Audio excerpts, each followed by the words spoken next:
আজ তো নবমী, তাই নবমী স্পেশাল বাড়িতে ভালোই কিছু রান্না হয়েছে, মানে আমার পছন্দ মতো সব কিছু রান্না হয়েছে।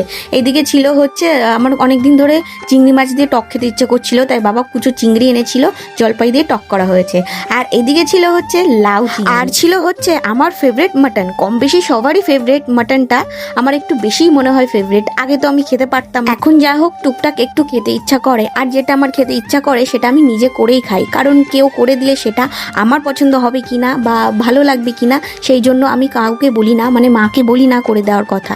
যেটা আমার খেতে ইচ্ছা করে সেটা আমি নিজে করেই খাই, যতই কষ্ট হোক। তাই তো আজকে সব রান্নাটা আমিই করেছিলাম, আর দুর্দান্ত খেতে হয়েছিল, দারুণ খেতে হয়েছিল। সত্যি কথা, মাটনটা তো অসাম খেতে হয়েছিল। মাটনে রসুন থাকবে না সেটা কি কখনো হয়? রসুনটা হলো আমার ফেভারিট পার্ট, যেটা আমার দুর্দান্ত খেতে লাগে। আর কারা কারা রসুন খেতে ভালোবাসো অবশ্যই কিন্তু কমেন্ট বক্সে জানাবে।